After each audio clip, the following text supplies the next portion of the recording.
Hello there, people of the internet. I was gonna come out here and make this video like an hour ago, but I sat down and I just blinked, and next thing I knew I took an hour-long nap. So I feel quite rejuvenated now. Life is pretty good. I know it's like 7 in the afternoon, but I might make myself some coffee. I'm out here with my Italian Carcano. This right here is rechambered for 6.5 Carcano. This was done by the Italian military. Up at the, right before World War I. And it was done essentially to be a backup rifle, a second-tier rifle, a rifle that was not going to see direct frontline service, or that was the original intention for this rifle.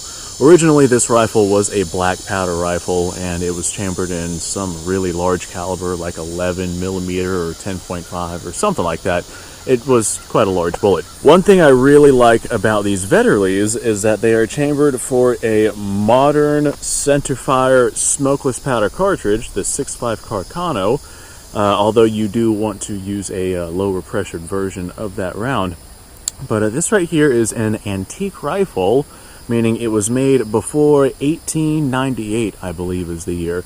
And so as a result, with this right here being classified as an antique, you don't need an FFL to be able to buy one of these. Normally, whenever you buy yourself a firearm, like for example, I have this Yugoslavian Mauser.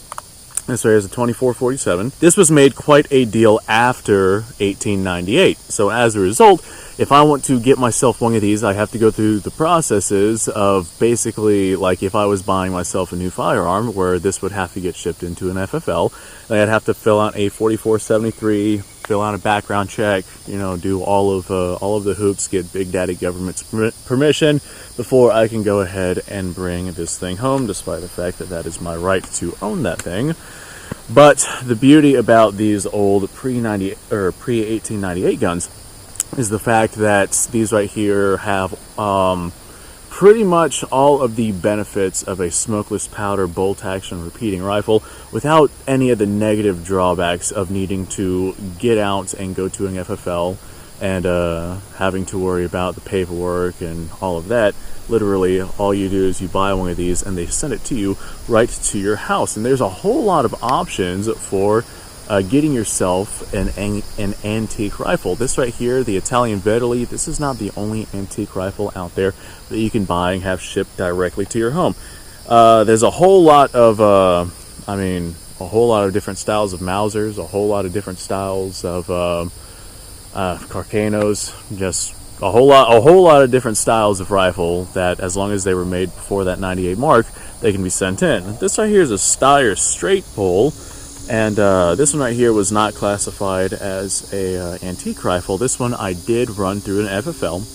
However, this being an M95, there are versions of this rifle that would be classified as an antique rifle as long as it was made before that 98 mark. Now, the rifle that came before this one was the 8890, I think, and both these rifles are chambered in an 8x50 cartridge. They're going to be straight pull rifles, in block clips. These are fed with the Mannlicher style feeding system. And so as a result, it's kind of a more archaic, kind of a previous generation version of a feeding system, but it is still quite the effective one. But I got this 8mm full power rifle cartridge right here. Full power rifle cartridge firing rifle right here. And this right here is a really nice, small, convenient little carbine. This particular one, like I said, is one that was not an antique, but you could go out there and find yourself antique versions of these rifles. Like this right here is a Model 98, this Yugo Mauser, and you can go out and find antique versions of those Model 98s, or the 93s, or the 91s, or the 95s. It all depends on the year that it was produced. I'll have to check on the Model 98 one, because I'm not sure if it's 1898 and earlier, or earlier than 1898. And of course, the 1898 came out in 1898. So I'll have to double check on that one. But there are Mauser variants that you could go out and find that are classified as antiques. Same thing with these Steyr straight pulls, same thing with the Vetterli rifles. I know that Royal Tiger actually has some Gra rifles that are antiques. They have quite a few of these Steyrs that are antiques, quite a few of these Vetterlis that are antiques. They got Carcanos that are antiques. They got Mausers that are antiques. I believe that those would be the Mauser 88 commission rifles, made or adopted in 1888 and made before the 98 mark. Just dirt cheap surplus that fires modern day full power rifle cartridges, and you could literally go out there and get it and not have to worry about going through the paperwork and whatnot of an FFL. And there's quite a few ways that you can get your hands on these right here. You can get them through retailers, like for example, like I said, Royal Tiger.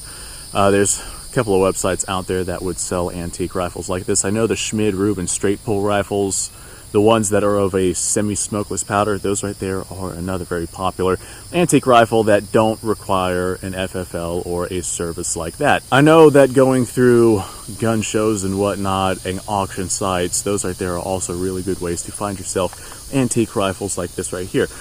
But normally I try to stick with retailers, because typically with auction sites and whatnot, you really never know what it is that you're going to find. Sometimes you find gold, sometimes you find like really precious gems there that you get for excellent prices, and sometimes it's absolutely overpriced for what it is that you actually have. That's one thing that I really like about online distributors, like actual commercial retailers.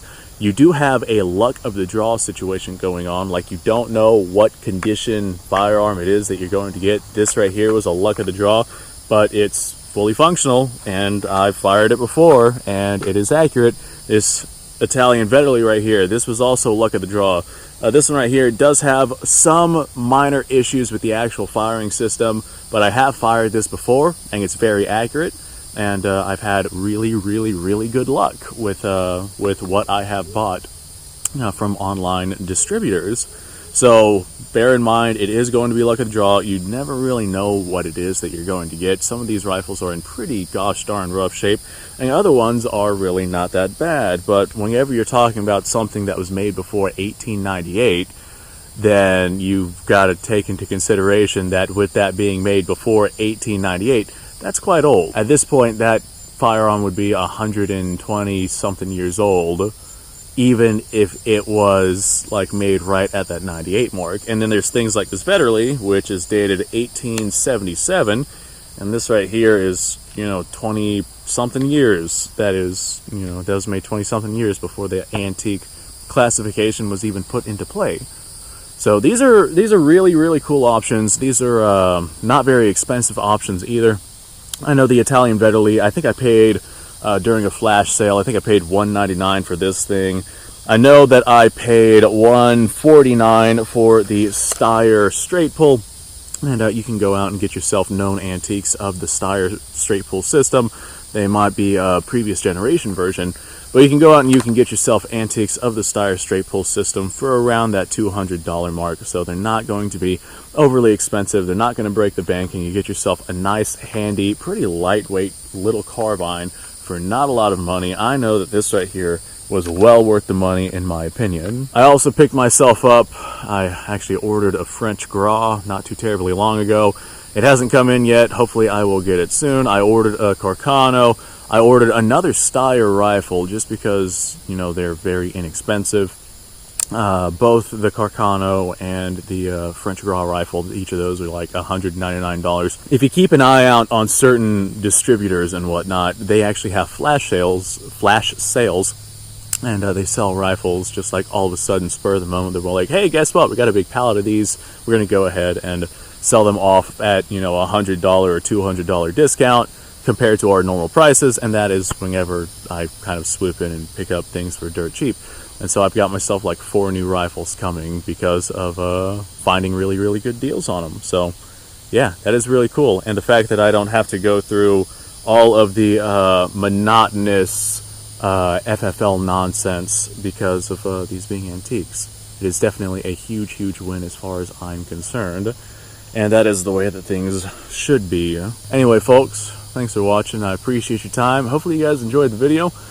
I think I enjoyed it. This right here was a fun video to make. I don't really have anything else to say, so I'm just going to do the outro. Like, subscribe, share. Description below has a link to all sorts of stuff. Go check it out. You guys go off, have yourself a fantastic day. If you want to go ahead and take into consideration getting yourself getting your hands on some of these antiques, they are out there. They are available. I can't put any links to any of those because YouTube's kind of funny about that. So I will go ahead and leave you guys to go find Royal Tiger or any of the other distributors at your own leisure.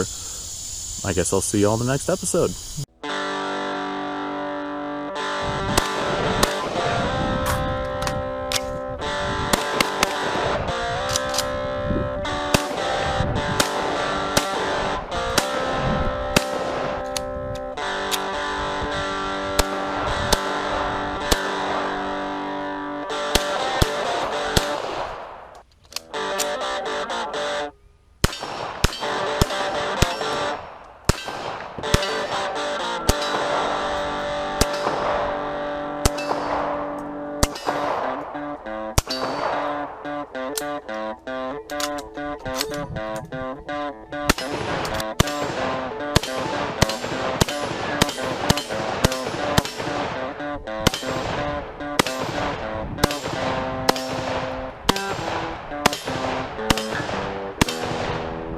Been a little while since I've done this.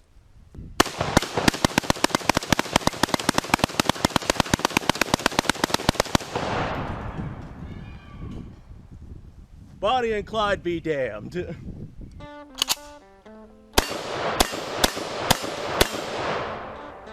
Poor man's Garen.